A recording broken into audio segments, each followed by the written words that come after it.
اعوذ باللہ من الشیطان اللعین الرجیم، بسم اللہ الرحمن الرحیم۔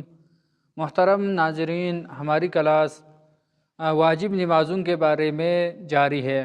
واجب نمازوں میں سے ایک واجب نماز ہے نماز میت۔ آج نماز میت کے صحیح ہونے کے لیے کیا کیا شرائط ہے، مختصراً آپ ناظرین کی خدمت میں بیان کروں گا۔ نماز میت کے صحیح ہونے کے لیے چند شرائط ہے۔ اگر ان شرائط میں سے کوئی ایک شرط نہ ہو تو اس صورت میں نماز میت صحیح نہیں ہوگی۔ پہلی شرط ہے کہ قصد قربت اور اخلاص۔ نماز میت پڑھنے کے لیے قصد قربت ہو، یعنی قصد قربت کیا ہے؟ قربتاً الی اللہ۔ اگر کوئی ریاکاری کے لیے نماز میت پڑھے تو وہ باطل ہے، اس میں قصد قربت نہیں ہے۔ دوسری شرط ہے میت کو معین کرنا ضروری ہے۔ نماز میت میں جو میت آپ کے سامنے ہے اس کو معین کرے، کہ مثال کے طور پر کہ میرے سامنے جو میت ہے اس کے لیے نماز پڑھ رہا ہوں، یہ نیت کرے۔ جو تیسری شرط ہے نماز گزار روح قبلہ ہو کر نماز پڑھے۔ اس طرح نماز یومیہ میں اور دوسری جو واجب نمازوں میں شرط ہے کہ روح قبلہ ہو، تو یہاں پر بھی جو نماز پڑھنے والے ہیں وہ قبلے کی طرف رخ کر کے نماز پڑھے۔ چوتھی شرط ہے نماز گزار کھڑا ہو کر نماز پڑھے۔ جو نماز پڑھ رہا ہے وہ کھڑے ہو کر نماز پڑھے۔ اگر بیٹھ کر نماز پڑھے تو وہ نماز باطل ہوگی۔ حالت مجبوری میں بیٹھ کر بھی نماز پڑھ سکتے ہیں، لیکن اگر کھڑے ہو کر نماز پڑھنے والے ملے تو بیٹھ کر نماز نہیں پڑھ سکتے ہیں۔ پانچویں شرط ہے کہ میت نماز گزار کے سامنے ہو، اور جس میت کے اوپر نماز پڑھ رہے ہیں وہ نماز گزار کے سامنے ہو، لیکن اگر دائیں طرف ہو، بائیں طرف رکھ کر نماز پڑھے یا پیچھے رکھ کر میت کو پیچھے رکھ کر نماز پڑھے تو وہ نماز صحیح نہیں ہے۔ میت سامنے ہونا چاہیے، لیکن کس طریقے سے ہو؟ کیفیت اس طریقے سے ہو کہ میت پشت کے بل ہو، پشت کے بل نماز گزار کے سامنے لٹائے، اس طریقے سے کہ میت کا سر نماز گزار کے دائیں طرف ہو اور میت کے پاؤں نماز گزار کے بائیں طرف ہو۔ اس طریقے سے نماز گزار کے سامنے رکھنا ضروری ہے۔ چھٹی شرط ہے میت اور نماز گزار کے درمیان کوئی چیز حائل نہ ہو۔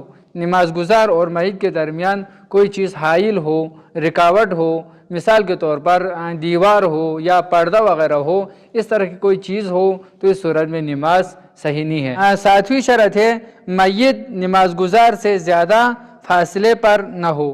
جس میت کے اوپر نماز پڑھ رہے ہیں وہ اور نماز گزار کے درمیان زیادہ فاصلہ نہ ہو، کہ یہ کہا جائے کہ میت اور نماز گزار کے درمیان زیادہ فاصلہ ہے۔ یہ جو نماز میت ہے یہ بھی یومیہ نمازوں کی طرح جماعت کے ساتھ پڑھ سکتے ہیں، تو جماعت میں پڑھنے کی صورت میں معمومین پیچھے ہے امام کے اور بہت زیادہ ہے، تو اس صورت میں معمومین زیادہ ہونے کی وجہ سے معمومین سے میت دور ہو، فاصلہ ہو، تو اس میں کوئی اشکال نہیں ہے، کوئی حرج نہیں ہے۔ آٹھویں شرط ہے نماز گزار کے جگہ میت کے جگہ سے زیادہ بلند یا پائی نہ ہو، یعنی جس میت کے اوپر نماز پڑھ رہے ہیں وہ اور جہاں پر نماز گزار بیٹھے ہوئے ہیں تو نماز گزار زیادہ بالا نہ ہو، اوپر نہ ہو، میت سے اوپر نہ ہو یا میت سے زیادہ نیچے نہ ہو، یعنی برابر ہونا شرط ہے۔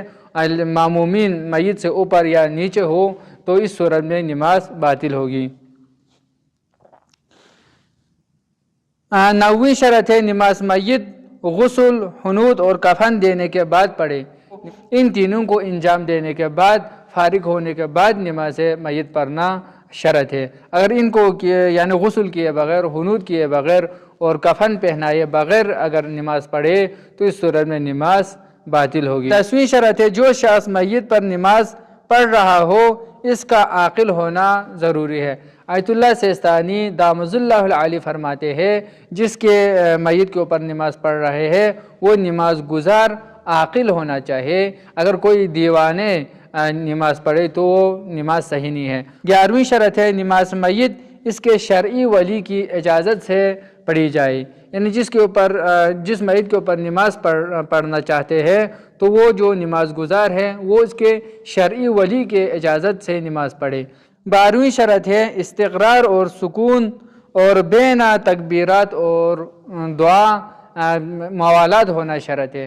آیت اللہ سے سند رحمۃ اللہ علیہ فرماتے ہیں جس طرح نماز یومیہ میں سکون، استقرار اور سکون شرط ہے، یعنی نماز کو سکون کے حالت میں پڑھیں۔ اگر حرکت کے ساتھ بدن کو حرکت دیتے ہوئے جو نماز کو باطل کرتی ہے، اس طرح کر کے حرکت کے ساتھ نماز پڑھے تو نماز باطل ہوتی ہے۔ اسی طرح یہاں نماز میت میں بھی یہ شرط ہے کہ سکون کے ساتھ پڑھے۔ اگر جسم کو حرکت دیتے ہوئے نماز پڑھے تو نماز میت بھی باطل ہوتی ہے۔